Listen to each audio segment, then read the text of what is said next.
News first ಆಯೋಜಿಸ್ತಾ ಇರುವ ಕರ್ನಾಟಕದ ಅತಿ ದೊಡ್ಡ ಇವಿ ಎಕ್ಸ್ಪೋ. ಪ್ರಪ್ರಥಮವಾಗಿ ನಾನು ಸನ್ಮಾನ್ಯ ಕೃಷ್ಣ ಬೈರೇಗೌಡರವರಿಗೆ ವಿಶೇಷವಾದ ಅಭಿನಂದನೆಯನ್ನು ಈ ಸಂದರ್ಭದಲ್ಲಿ ಸಲ್ಲಿಸ್ತೇನೆ. ಬಹುಶಃ ಅವರು ಕಂದಾಯ ಸಚಿವರಾದ ಮೇಲೆ ಮಾನ್ಯ ಮುಖ್ಯಮಂತ್ರಿಗಳ ಮತ್ತು ಉಪಮುಖ್ಯಮಂತ್ರಿಗಳ ಆದೇಶದ ಮೇಲೆ ಬಡವರಿಗೆ ಮಾಡುವಂತ ಕೆಲಸವನ್ನ ಅತ್ಯಂತ ಪ್ರಾಮಾಣಿಕವಾಗಿ ಯಾರಾದರೂ ಮಾಡಿದ್ರೆ,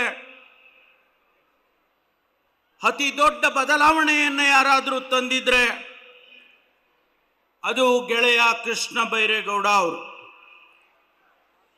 ಇಲ್ಲಿಯವರೆಗೆ ಹೊಸಪೇಟೆ ಕಾರ್ಯಕ್ರಮವನ್ನು ಸೇರಿ 2.5 ಲಕ್ಷಕ್ಕೂ ಹೆಚ್ಚು ಹಕ್ಕುಪತ್ರಗಳನ್ನು ಈಗಾಗಲೇ ವಿತರಣೆ ಮಾಡಿದ್ದಾರೆ. ಸಾವಿರಾರು ಗ್ರಾಮಗಳನ್ನು, ಅದು ಲಂಬಾಣಿ ತಾಂಡ ಇರಬಹುದು, ಬೋವಿ ಹಟ್ಟಿ ಇರಬಹುದು, ಅಥವಾ ಬೇರೆ ಯಾವುದೇ ಹಳ್ಳಿಗಳು ಕಂದಾಯ ಗ್ರಾಮಗಳಾಗಿಲ್ಲದೆ ಇರತಕ್ಕಂಥದ್ದನ್ನ ಸಾವಿರಾರು ಕಂದಾಯ ಗ್ರಾಮಗಳನ್ನು ಮಾಡಿರ್ತಕ್ಕಂಥವ್ರು. ಅವರು ಹೇಳಿದ ಹಾಗೆ ಕೋಟ್ಯಾಂತರ ಪುಟಗಳನ್ನು ಗಣಕೀಕರಣ ಮಾಡಿ ಏನು ಪ್ರಪ್ರಥಮ ಬಾರಿಗೆ ಭೂಮಿ ಕಾರ್ಯಕ್ರಮವನ್ನು ಸನ್ಮಾನ್ಯ ಎಸ್.ಎಂ. ಕೃಷ್ಣ ಅವರ ಕಾಲದಲ್ಲಿ ಪ್ರಾರಂಭ ಮಾಡಿದ್ರು, ಅದನ್ನು ಮುಂದುವರಿಸಿ ಇವತ್ತು ಕೋಟ್ಯಾಂತರ ಪುಟಗಳನ್ನು ಡಿಜಿಟಲೀಕರಣ ಮಾಡಿ ಲಕ್ಷಾಂತರ ಜನರಿಗೆ ಅನುಕೂಲವನ್ನು ಮಾಡಿಕೊಟ್ಟಿದ್ದಾರೆ. 2 ಲಕ್ಷಕ್ಕೂ ಹೆಚ್ಚು ದರಖಾಸ್ತು ಪೋಡಿಯನ್ನು ಮಾಡಿಕೊಟ್ಟಿದ್ದಾರೆ. ನಾವು ಕೃಷ್ಣ ಬೈರೇಗೌಡರಿಗೆ ಅಭಿನಂದನೆಯನ್ನು ಹೇಳದೆ ಇನ್ನೇನನ್ನು ಹೇಳಬೇಕು. ಒಬ್ಬ ಯುವಕ ಸ್ನೇಹಿತ ಸಚಿವ ಸ್ಥಾನವನ್ನು ಪಡೆದು ಇಡೀ ದೇಶ ನಮ್ಮ ಕಡೆ ತಿರುಗಿ ನೋಡುವಂಥ ಕಾರ್ಯಗಳನ್ನು ಅವರು ಮಾಡಿದ್ದಾರೆ. ಅವರಿಗೆ ನಾನು ಅಭಿನಂದನೆಯನ್ನು ಸಲ್ಲಿಸ್ತೇನೆ. ಸ್ನೇಹಿತರೆ, 2023ರಲ್ಲಿ ಮಾನ್ಯ ಸಿದ್ದರಾಮಯ್ಯನವರು, ಮಾನ್ಯ ಶಿವಕುಮಾರ್ ಅವರು, ಅನೇಕ ನಾಯಕರುಗಳು ರಾಜ್ಯ ಪ್ರವಾಸ ಮಾಡಿ ಈ ರಾಜ್ಯದ ಜನತೆಗೆ ಭರವಸೆಗಳನ್ನು ಕೊಟ್ಟಿದ್ರು. ನಮ್ಮ ಅಧ್ಯಕ್ಷರು ಸನ್ಮಾನ್ಯ ಶಿವಕುಮಾರ್ ಅವರು ಅಖಿಲ ಭಾರತ ಕಾಂಗ್ರೆಸ್ಸಿನ ಪ್ರತಿನಿಧಿಗಳು ಪ್ರಣಾಳಿಕೆ ಬರೆಯುವ ಜವಾಬ್ದಾರಿಯನ್ನು ನನಗೆ ಕೊಟ್ಟಿದ್ರು. ಆ ಸಂದರ್ಭದಲ್ಲಿ ಈ ರಾಜ್ಯದ ಜನತೆಗೆ ಸುಮಾರು 593 ಭರವಸೆಗಳನ್ನು ನಾವು ಕೊಟ್ಟಿದ್ದೇವೆ. ಸ್ನೇಹಿತರೆ, ಇನ್ನು 4 ತಿಂಗಳಿಗೆ 3 ವರ್ಷ ಆಗ್ತದೆ ನಮ್ಮ ಸರ್ಕಾರ ಬಂದು.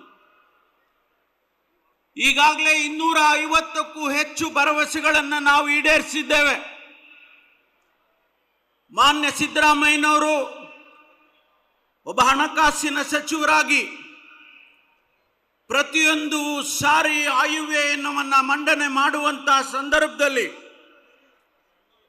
ಪಕ್ಷದ ಪ್ರಣಾಳಿಕೆಯನ್ನು ಪಕ್ಕದಲ್ಲಿ ಇಟ್ಟುಕೊಂಡು ಅವರು ಆ ಭರವಸೆಗಳನ್ನು ಜನರಿಗೆ ಕೊಟ್ಟಿದ್ದೇವೆ, ನಾವು ಈಡೇರಿಸಬೇಕು ಅಂತೇಳಿ ಸುಮಾರು 250 ಭರವಸೆಗಳನ್ನು ಈಡೇರಿಸಿದ್ದಾರೆ. ಇನ್ನು ಉಳಿದಿರ್ತಕ್ಕಂಥ ಸಮಯದಲ್ಲಿ ನಾವು ಎಲ್ಲ ಭರವಸೆಗಳನ್ನು ಈಡೇರಿಸ್ತೇವೆ ಎನ್ನುವಂಥ ಮಾತುಗಳನ್ನು ಕೂಡ ಮಾನ್ಯ ಮುಖ್ಯಮಂತ್ರಿಗಳು ಆಡಿದ್ದಾರೆ. ಸ್ನೇಹಿತರೆ,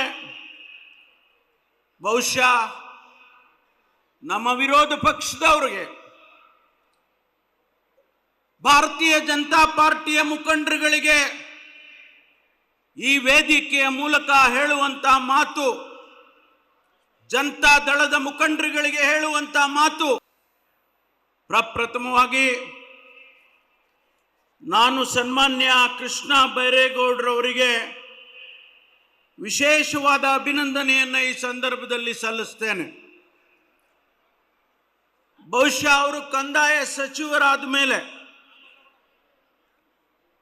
ಮಾನ್ಯ ಮುಖ್ಯಮಂತ್ರಿಗಳ ಮತ್ತು ಉಪಮುಖ್ಯಮಂತ್ರಿಗಳ ಆದೇಶದ ಮೇಲೆ ಬಡವರಿಗೆ ಮಾಡುವಂತ ಕೆಲಸವನ್ನ ಅತ್ಯಂತ ಪ್ರಾಮಾಣಿಕವಾಗಿ ಯಾರಾದರೂ ಮಾಡಿದ್ರೆ, ಅತಿ ದೊಡ್ಡ ಬದಲಾವಣೆಯನ್ನು ಯಾರಾದರೂ ತಂದಿದ್ರೆ ಅದು ಗೆಳೆಯ ಕೃಷ್ಣ ಬೈರೇಗೌಡ ಅವರು. ಇಲ್ಲಿಯವರೆಗೆ ಹೊಸಪೇಟೆ ಕಾರ್ಯಕ್ರಮವನ್ನು ಸೇರಿ 2.5 ಲಕ್ಷಕ್ಕೂ ಹೆಚ್ಚು ಹಕ್ಕುಪತ್ರಗಳನ್ನು ಈಗಾಗಲೇ ವಿತರಣೆ ಮಾಡಿದ್ದಾರೆ. ಸಾವಿರಾರು ಗ್ರಾಮಗಳನ್ನು, ಅದು ಲಂಬಾಣಿ ತಾಂಡ ಇರಬಹುದು, ಬೋವಿ ಹಟ್ಟಿ ಇರಬಹುದು, ಅಥವಾ ಬೇರೆ ಯಾವುದೇ ಹಳ್ಳಿಗಳು ಕಂದಾಯ ಗ್ರಾಮಗಳಾಗಿಲ್ಲದೆ ಇರತಕ್ಕಂಥದ್ದನ್ನ ಸಾವಿರಾರು ಕಂದಾಯ ಗ್ರಾಮಗಳನ್ನು ಮಾಡಿರ್ತಕ್ಕಂಥವ್ರು. ಅವರು ಹೇಳಿದ ಹಾಗೆ ಕೋಟ್ಯಾಂತರ ಪುಟಗಳನ್ನು ಗಣಕೀಕರಣ ಮಾಡಿ ಏನು ಪ್ರಪ್ರಥಮ ಬಾರಿಗೆ ಭೂಮಿ ಕಾರ್ಯಕ್ರಮವನ್ನು ಸನ್ಮಾನ್ಯ ಎಸ್.ಎಂ. ಕೃಷ್ಣ ಅವರ ಕಾಲದಲ್ಲಿ ಪ್ರಾರಂಭ ಮಾಡಿದ್ರು, ಅದನ್ನು ಮುಂದುವರಿಸಿ ಇವತ್ತು ಕೋಟ್ಯಾಂತರ ಪುಟಗಳನ್ನು ಡಿಜಿಟಲೀಕರಣ ಮಾಡಿ ಲಕ್ಷಾಂತರ ಜನರಿಗೆ ಅನುಕೂಲವನ್ನು ಮಾಡಿಕೊಟ್ಟಿದ್ದಾರೆ.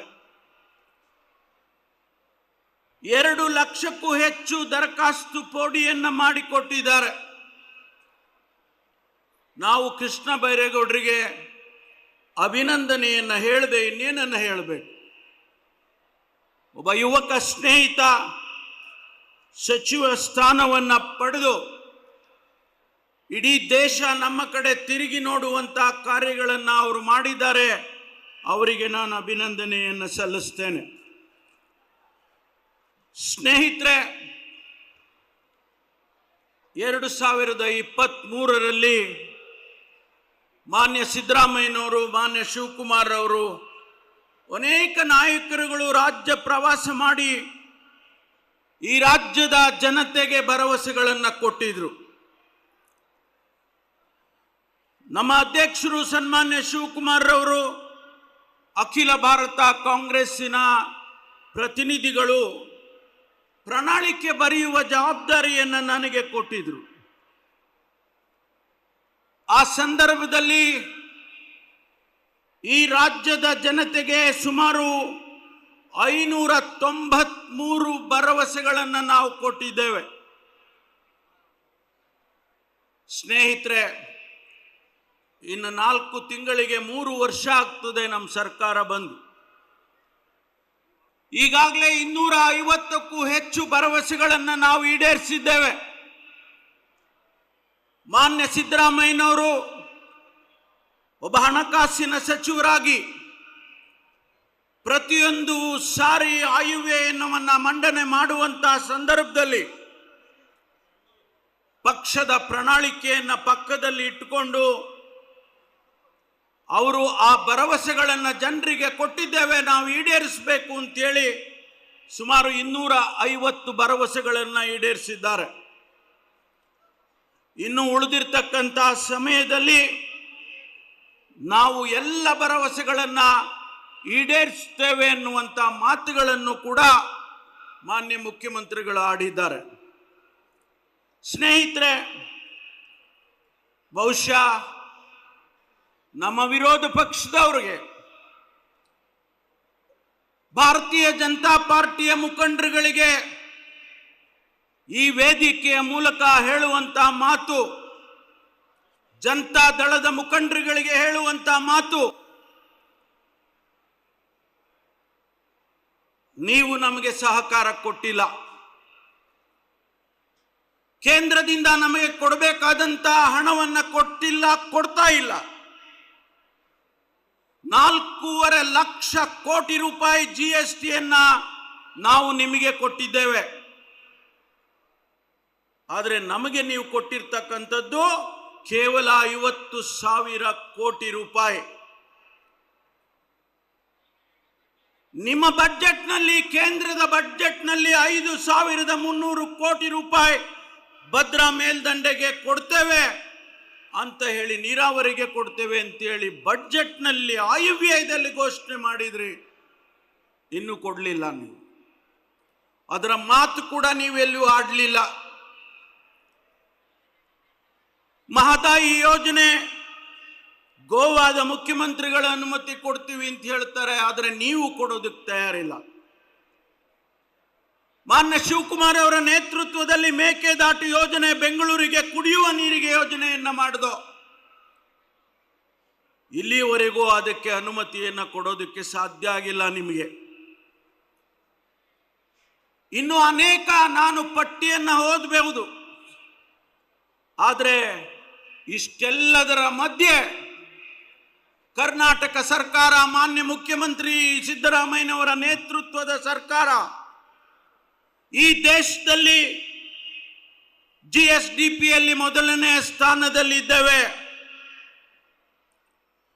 ತಲಾದಾಯ ಪರ್ ಕ್ಯಾಪಿಟಾ ಇನ್ಕಮ್ನಲ್ಲಿ ಮೊದಲನೇ ಸ್ಥಾನದಲ್ಲಿದ್ದೇವೆ. ನ್ಯಾಯ ಒದಗಿಸಬೇಕು, ಜನ ಸಮುದಾಯಕ್ಕೆ ನ್ಯಾಯ ಒದಗಿಸಬೇಕು. ಅದರಲ್ಲಿ ಕರ್ನಾಟಕ 1ನೇ ಸ್ಥಾನದಲ್ಲಿದ್ದೇವೆ. ತೆರಿಗೆ ಸಂಗ್ರಹಣೆ ಮಾಡಬೇಕು, GST ಸಂಗ್ರಹಣೆ ಮಾಡಬೇಕು. ಅದರಲ್ಲಿ 2ನೇ ಸ್ಥಾನದಲ್ಲಿ, ಇಡೀ ದೇಶದಲ್ಲಿ 2ನೇ ಸ್ಥಾನದಲ್ಲಿ ಇದ್ದೇವೆ. ವಿದೇಶಿ ಬಂಡವಾಳ, ನೀವು ಹೇಳ್ತೀರಿ ಕರ್ನಾಟಕದಲ್ಲಿ ಆಡಳಿತ ಸರಿ ಇಲ್ಲ, ಹಣ ಇಲ್ಲ, ಮತ್ತೊಂದಿಲ್ಲ. ಕರ್ನಾಟಕಕ್ಕೆ ಇಡೀ ದೇಶದಲ್ಲಿ ಬಂಡವಾಳ ಹೂಡಿಕೆಯಲ್ಲಿ 2ನೇ ಸ್ಥಾನದಲ್ಲಿದ್ದೇವೆ.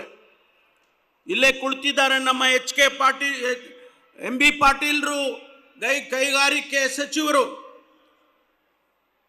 ಗ್ಲೋಬಲ್ ಇನ್ವೆಸ್ಟರ್ಸ್ ಮೀಟ್ ಅನ್ನ ಬೆಂಗಳೂರಿನಲ್ಲಿ ಮಾಡಿದಾಗ 10.25 ಲಕ್ಷ ಕೋಟಿ ಬಂಡವಾಳ ಹೂಡ್ತೇವೆ ಅಂತೇಳಿ ಭರವಸೆಯನ್ನ ಕೊಟ್ಟರು, MOUಗಳನ್ನು ಸೈನ್ ಮಾಡಿದ್ರು. ಇವತ್ತು ನಾವು ಕರ್ನಾಟಕ ಇಡೀ ದೇಶದಲ್ಲಿ ಒಂದು ಒಳ್ಳೆಯ ಆಡಳಿತವನ್ನು ಕೊಡ್ತಾ ಇದೆ.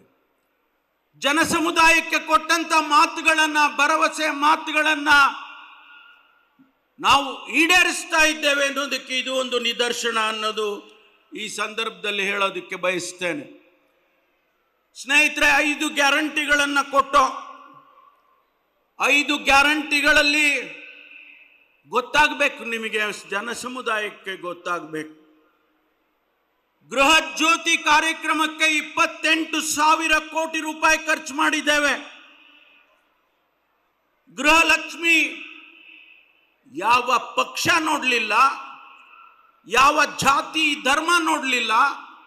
ಪ್ರತಿಯೊಬ್ಬ ಹೆಣ್ಣು ಮಗಳಿಗೆ 2,000 ರೂಪಾಯಿ ತಿಂಗಳಿಗೆ ಕೊಡುವಂತ ಯೋಜನೆ ಮಾಡಿದ್ವಲ್ಲ. 74,000 ಕೋಟಿ ಈಗಾಗಲೇ ಖರ್ಚು ಮಾಡಿದ್ದೇವೆ. ಸ್ನೇಹಿತರೆ, ಶಕ್ತಿ ಯೋಜನೆ, ಅನ್ನಭಾಗ್ಯ ಯೋಜನೆ, ಮಾನ್ಯ ಸಿದ್ದರಾಮಯ್ಯನವರಿಗೆ ಅತಿ ಪ್ರೀತಿಯಾದಂಥ ಯೋಜನೆ ಯಾವುದಾದ್ರೂ ಇದ್ರೆ ಅದು ಅನ್ನಭಾಗ್ಯ ಯೋಜನೆ. ಆ ಬಡ ಜನರ ಹಸಿವನ್ನು ನೀಗಿಸಬೇಕು, ಅವರಿಗೆ ಅನ್ನ ಉಣ್ಣುವಂಥ ಶಕ್ತಿಯನ್ನು ಕೊಡಬೇಕು. ಅದಕ್ಕಾಗಿ ಸುಮಾರು 20,211 ಕೋಟಿ ರೂಪಾಯಿಯನ್ನು ಇಲ್ಲಿಯವರೆಗೆ ಖರ್ಚು ಮಾಡಿ ಆ ಯೋಜನೆಯನ್ನು ಸಾಕಾರ ಮಾಡಿದ್ದಾರೆ. ನಾನು ಹೆಚ್ಚು ವಿಳಂಬಿಸೋದಕ್ಕೆ ಹೋಗೋದಿಲ್ಲ. ಆದರೆ ಒಂದು ಮಾತನ್ನು ನಮ್ಮ ವಿರೋಧ ಪಕ್ಷದ ಸದಸ್ಯರಿಗೆ ಹೇಳೋದಕ್ಕೆ ಬಯಸ್ತೇನೆ. ಕರ್ನಾಟಕದಲ್ಲಿ ಕಾಂಗ್ರೆಸ್ ಪಕ್ಷದ ಸರ್ಕಾರ ಜನರಿಗೆ ನುಡಿದಂತೆ ನಡೆದಿದ್ದೇವೆ. ಏನು ಅಣ್ಣ ಬಸವಣ್ಣ ಹೇಳಿದ್ರು, ನುಡಿದಂತೆ ನಡೆ. ಆ ಮಾತನ್ನ ಮಾನ್ಯ ಸಿದ್ದರಾಮಯ್ಯನವರು, ಮಾನ್ಯ ಶಿವಕುಮಾರ್ ಅವರು ಸಾಕಾರ ಮಾಡಿಕೊಟ್ಟಿದ್ದಾರೆ. ಬಸವಣ್ಣನವರ ಆದರ್ಶಗಳನ್ನು ಪಾಲನೆ ಮಾಡಿ ತೋರಿಸ್ಕೊಟ್ಟಿದ್ದಾರೆ, ಬರೇ ಮಾತನಾಡಿಲ್ಲ. ಬಸವಣ್ಣನ ಆದರ್ಶ ಬರೇ ಮಾತಾಡಿಲ್ಲ, ಸಮಾನತೆಯನ್ನ ತೋರಿಸ್ಕೊಟ್ಟಿದ್ದಾರೆ ಮಾನ್ಯ ಸಿದ್ದರಾಮಯ್ಯನವರು. ಕರ್ನಾಟಕದಲ್ಲಿ, ಇಡೀ ದೇಶದಲ್ಲಿ ಯಾವುದಾದರೂ ರಾಜ್ಯ ಸಮಾನತೆಯ ಬಗ್ಗೆ ಮಾತನಾಡಿದ್ರೆ ಸಮಾನತೆಯ ಬಗ್ಗೆ ಅನುಷ್ಠಾನ ಮಾಡಿದ್ರೆ ಅದು ಮಾನ್ಯ ಸಿದ್ದರಾಮಯ್ಯನವರ ನೇತೃತ್ವದ ಸರ್ಕಾರ ಅಂತ ಹೇಳಿ ನಾನು ಈ ಸಂದರ್ಭದಲ್ಲಿ ಹೇಳೋದಕ್ಕೆ ಬಯಸ್ತೇನೆ.